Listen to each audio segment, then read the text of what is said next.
Hello everyone, welcome back to the Reading Corner.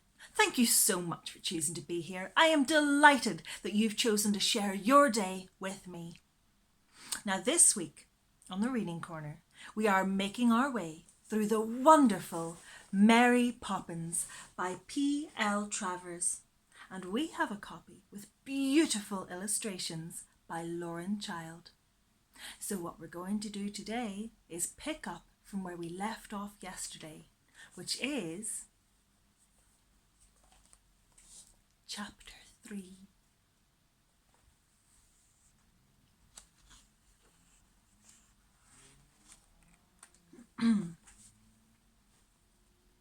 Are you quite sure he will be at home? Said Jane as they got off the bus, she and Michael and Mary Poppins.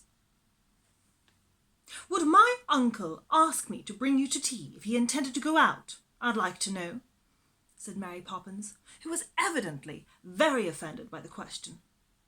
She was wearing her blue coat with the silver buttons and the blue hat to match, and on the days when she wore these, it was the easiest thing in the world to offend her. All three of them were on the way to pay a visit to Mary Poppins' uncle, Mr. Wig, and Jane and Michael had looked forward to the trip for so long that they were more than half afraid that Mr. Wig might not be in after all. Why is he called Mr. Wig? Does he wear one? Asked Michael, hurrying along beside Mary Poppins. He is called Mr. Wig because Mr. Wig is his name, and he doesn't wear one, he is bald, said Mary Poppins. And if I have any more questions, we will just go back home. And she sniffed her usual sniff of displeasure. Jane and Michael looked at each other and frowned. And the frown meant, don't let's ask her anything else or we'll never get there. Mary Poppins put her hat straight at the tobacconist's shop in the corner. It had one of those curious windows where there seemed to be three of you instead of one, so that if you look long enough at them, you begin to feel you're not yourself, but a whole crowd of somebody else. Mary Poppins sighed with pleasure, however, when she saw three of herself, each wearing a blue coat with silver buttons and a blue hat to match. She thought it was such a lovely sight that she wished there had been a dozen of her, or even 30. The more Mary Poppins is, the better. Come along, she said sternly, as though they had kept her waiting. Then they turned the corner and pulled the bell of number 3 Robertson Road. Jane and Michael could hear it faintly echoing from a long way away, and they knew that in 1 minute, or 2 at the most, they would be having tea with Mary Poppins' uncle, Mr. Wig, for the first time ever. If he's in, of course, Jane said to Michael in a whisper. At that moment, the door flew open and a thin, watery-looking lady appeared. Is he in? Said Michael quickly. I'll thank you, said Mary Poppins, giving him a terrible glance, to let me do the talking. How do you do, Mrs. Wig? Said Jane politely. Mrs. Wig, said the thin lady, in a voice even thinner than herself. How dare you call me Mrs. Wig? No, thank you. I'm plain Miss Persimmon, and, proud of it, Mrs. Wig indeed. She seemed to be quite upset, and they thought Mr. Wig must be a very odd person if Miss Persimmon was so glad to not be Mrs. Wig. Straight up and first door on the landing, said Miss Persimmon, and she went hurrying away down the passage, saying, Mrs. Wig indeed, to herself in a high, thin, outraged voice.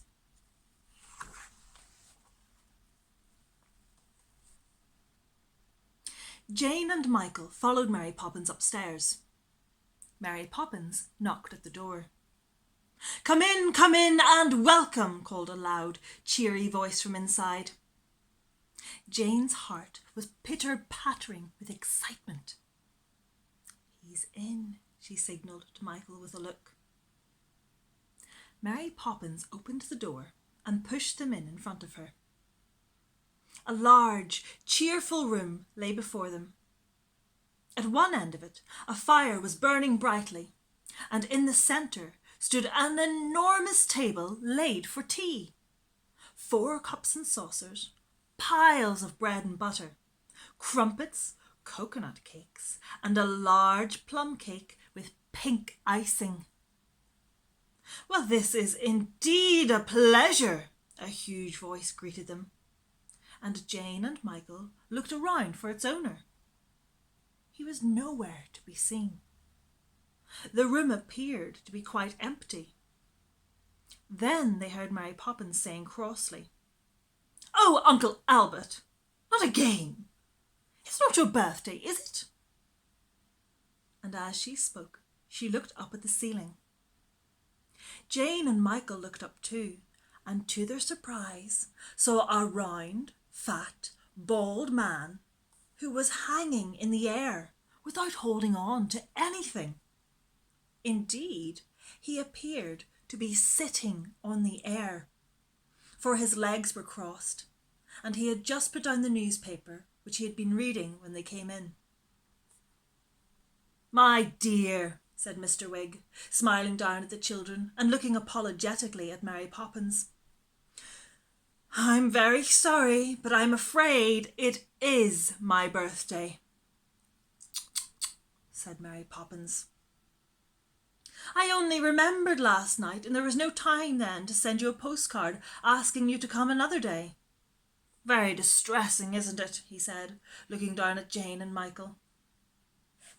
"I can see you're rather surprised," said Mr. Wig. And indeed, their mouths were so wide open with astonishment that Mr. Wig, if he had been a little smaller, might almost have fallen into one of them.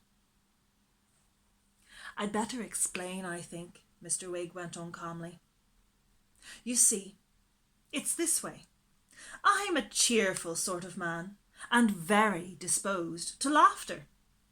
You wouldn't believe, either of you, the number of things that strike me as being funny. I can laugh at pretty nearly everything. I can." And with that, Mr. Wig began to bob up and down, shaking with laughter at the thought of his own cheerfulness. "Uncle Albert," said Mary Poppins, and Mr. Wig stopped laughing with a jerk.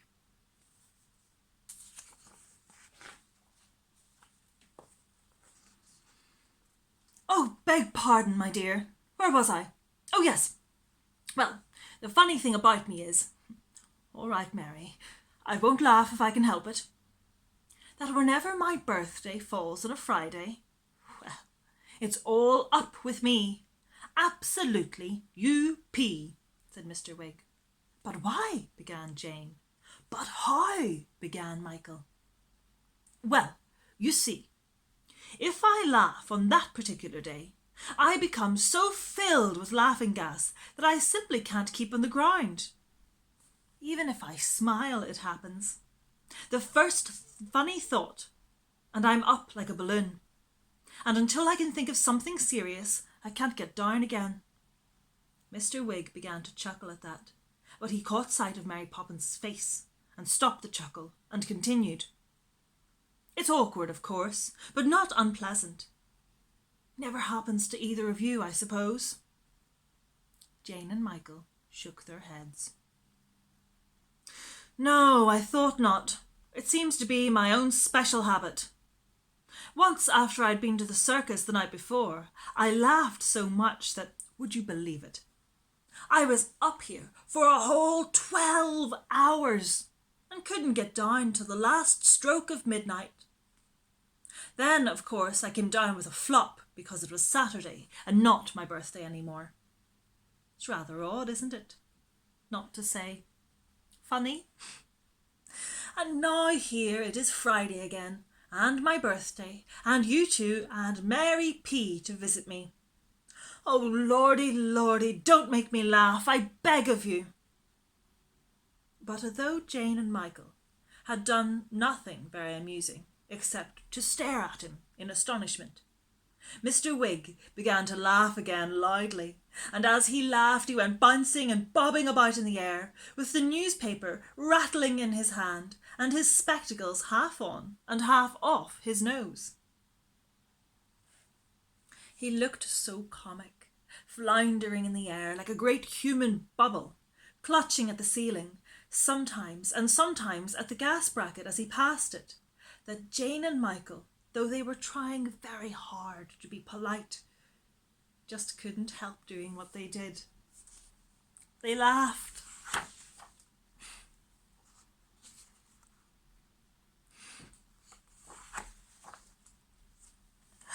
And they laughed. They shut their mouths tight to prevent the laughter escaping, but that didn't do any good. And presently they were rolling over and over on the floor, squealing and shrieking with laughter. "Really," said Mary Poppins, "really, such behaviour." "I can't help it, I can't help it," shrieked Michael as he rolled into the fender. "It's so terribly funny. Oh, Jane, isn't it funny?"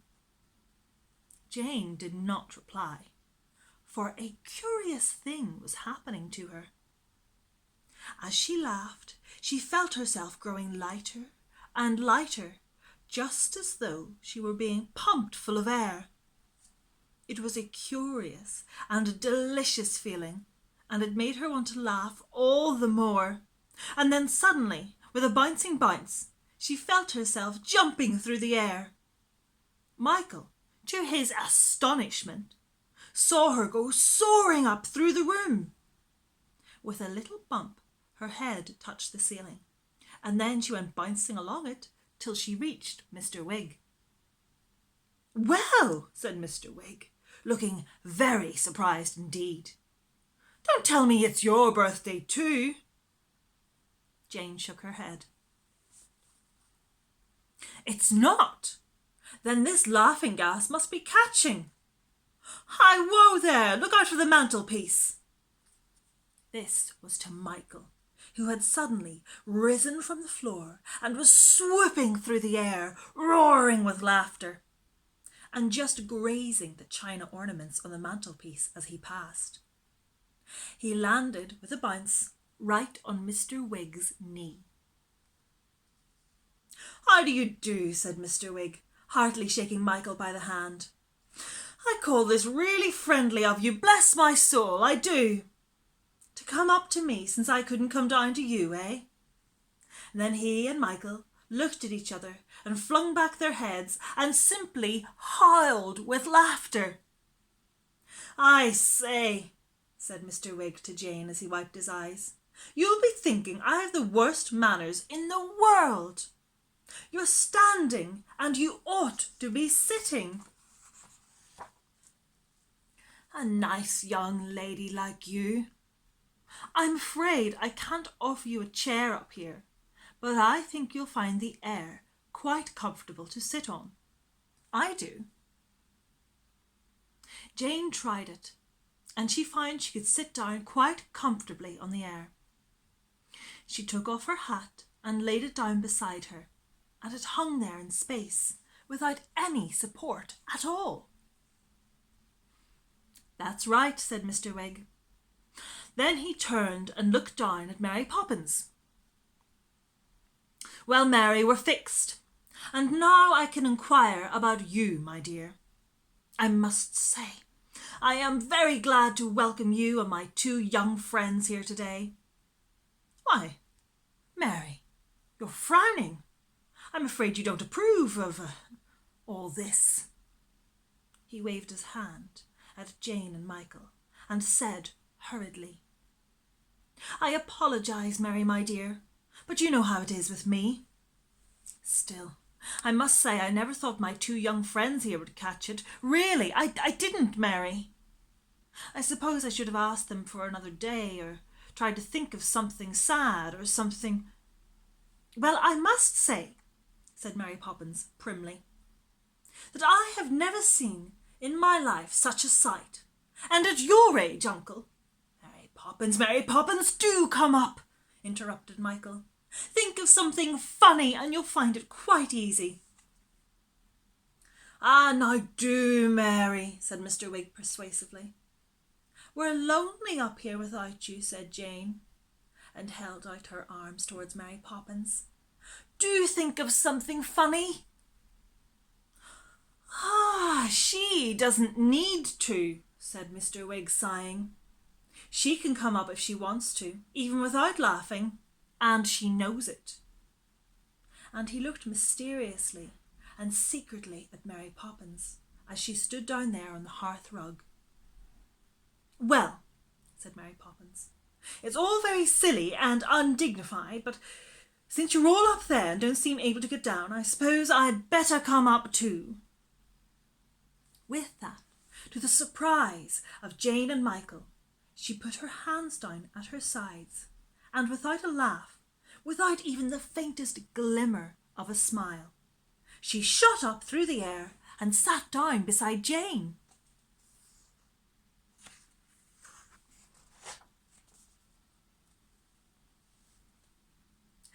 "How many times, I should like to know," she said snappily, "have I told you to take off your coat when you come in a hot room?" And she unbuttoned Jane's coat and laid it neatly on the air beside the hat. "That's right, Mary, that's right," said Mr. Wig contentedly, as he leant down and put his spectacles on the mantelpiece. "Now we're all comfortable." "There's comfort and comfort," sniffed Mary Poppins. "And we can have tea," Mr. Wig went on, apparently not noticing her remark. And then a startled look came over his face. "My goodness," he said, "how dreadful! I've just realised. The table's down there and we're up here. What are we going to do? We're here and it's there. It's an awful tragedy. Awful. But oh, it's terribly comic." And he hid his face in his handkerchief and laughed loudly into it. Jane and Michael, though they did not want to miss the crumpets and cakes, couldn't help laughing too, because Mr. Wig's mirth was so infectious. Mr. Wig dried his eyes. "There's only one thing for it," he said. "We must think of something serious. Something sad. Very sad. And then we shall be able to get down. Now, 1, 2, 3. Something very sad, mind you." They thought and thought, with their chins on their hand. Michael thought of school, and that one day he would have to go there. But even that seemed funny today, and he had to laugh. Jane thought, "I shall be grown up in another 14 years. But that didn't sound sad at all, but quite nice, and rather funny. She couldn't help smiling at the thought of herself grown up, with long skirts and a handbag. "There was my poor old Aunt Emily," thought Mr. Wig out loud. "She was run over by an omnibus. Sad, very sad. Unbearably sad. Poor Aunt Emily. But they saved her umbrella. That was funny, wasn't it? And before he knew where he was heaving and trembling and bursting with laughter at the thought of Aunt Emily's umbrella. "It's no good," he said, blowing his nose. "I give it up. And my young friends here seem to be no better at sadness than I am. Mary, can't you do something? We want our tea." To this day, Jane and Michael cannot be sure of what happened then. All they know for certain is that, as soon as Mr. Wig had appealed to Mary Poppins, the table below began to wriggle on its legs. Presently it was swaying dangerously, and then, with a rattle of china and with cakes lurching off their plates onto the cloth, the table came soaring through the room, gave one graceful turn, and landed beside them so that Mr. Wig was at its head. "Good girl," said Mr. Wig, smiling proudly upon her. "I knew you'd fix something. Now, will you take the foot of the table and pour out, Mary? And the guests on either side of me. That's the idea," he said, as Michael ran, bobbing through the air, and sat down on Mr. Wig's right. Jane was at his left hand. There they were, all together, up in the air, and the table between them. Not a single piece of bread and butter or a lump of sugar had been left behind. Mr. Wig smiled contentedly. "It is usual, I think, to begin with bread and butter," he said to Jane and Michael. "But as it's my birthday, we will begin the wrong way, which I always think is the right way, with the cake." And he cut a large slice for everybody. "More tea?" he said to Jane. But before she had time to reply, there was a quick, sharp knock at the door. "Come in," called Mr. Wig. The door opened, and there stood Miss Persimmon with a jug of hot water on a tray. "I thought, Mr. Wig," she began, looking searchingly round the room, "you'd be wanting some more hot—" "Well, I simply never," she said, as she caught sight of them, all seated on the air round the table. "Such goings-on I never did see. In all my born days I never saw such.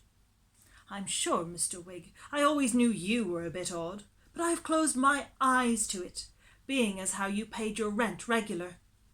But such behaviour as this, having tea in the air with your guests."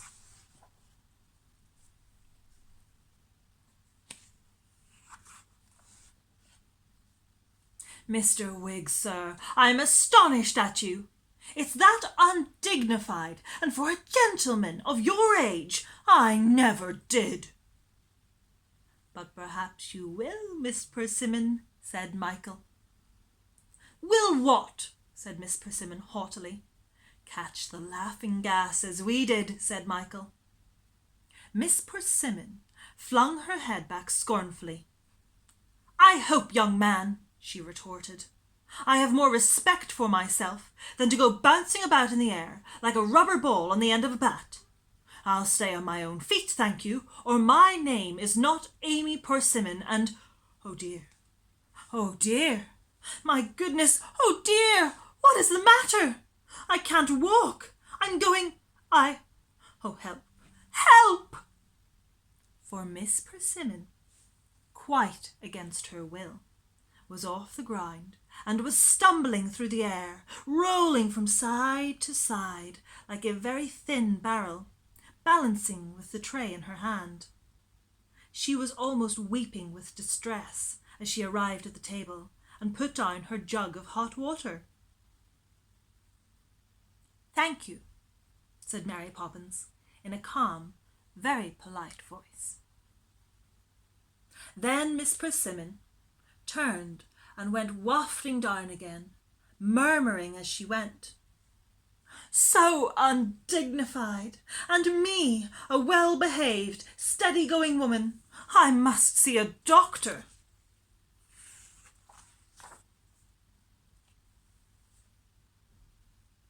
When she touched the floor, she ran hurriedly out of the room, wringing her hands and not giving a single glance backwards. "So undignified," they heard her moaning as she shut the door behind her. "Her name can't be Amy Persimmon, because she didn't stay on her own feet," whispered Jane to Michael.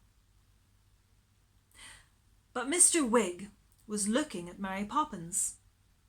A curious look, half amused, half accusing.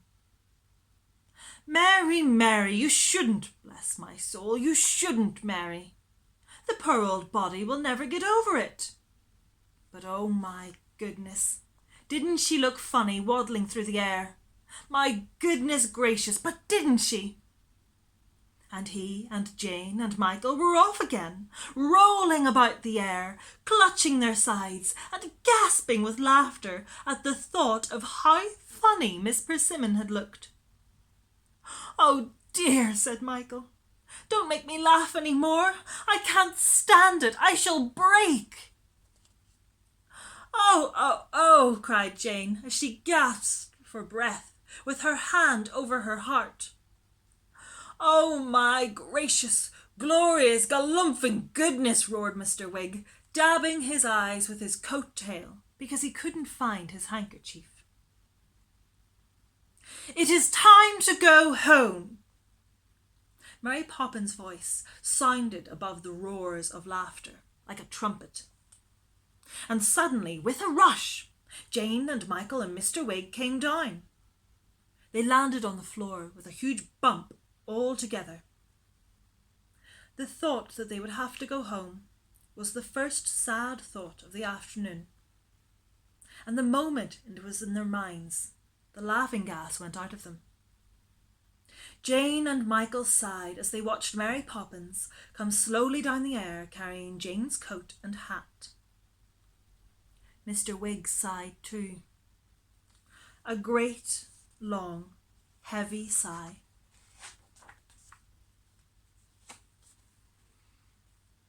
"Well, isn't that a pity?" he said soberly. "It's very sad that you've got to go home. I never enjoyed an afternoon so much. Did you?" "Never," said Michael sadly, feeling how dull it was to be down on the earth again, with no laughing gas inside him. "Never, never," said Jane, as she stood on tiptoe and kissed Mr. Wig's withered apple cheeks. "Never, never, never, never."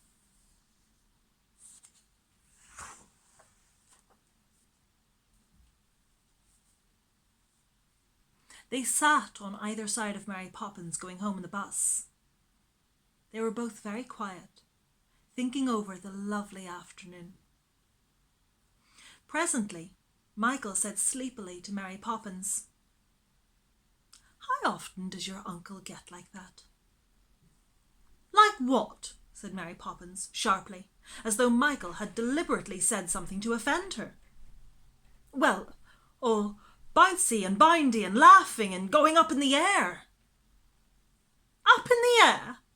Mary Poppins' voice was high and angry. "What do you mean, pray, up in the air?" Michael tried to explain. Your uncle is often full of laughing gas, and does he often go rolling and bobbing about on the ceiling when—" "Rolling and bobbing? What an idea! Rolling and bobbing on the ceiling. You'll be telling me next he's a balloon." Mary Poppins gave an offended sniff. "But he did," said Michael. "We saw him." "What? Roll and bob? How dare you? I'll have you know that my uncle is a sober, honest, hard-working man, and you'll be kind enough to speak of him respectfully. And don't bite your bus ticket. Roll and bob, indeed. The idea!" Michael and Jane looked across Mary Poppins at each other. They said nothing, for they had learned that it was better not to argue with Mary Poppins, no matter how odd anything seemed.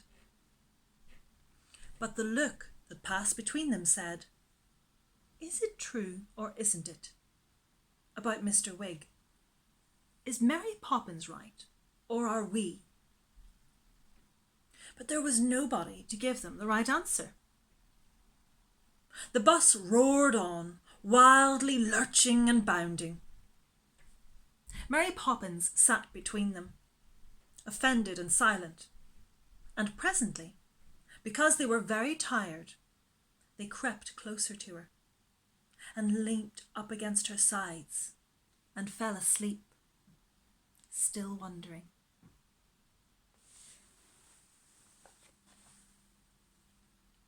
The end.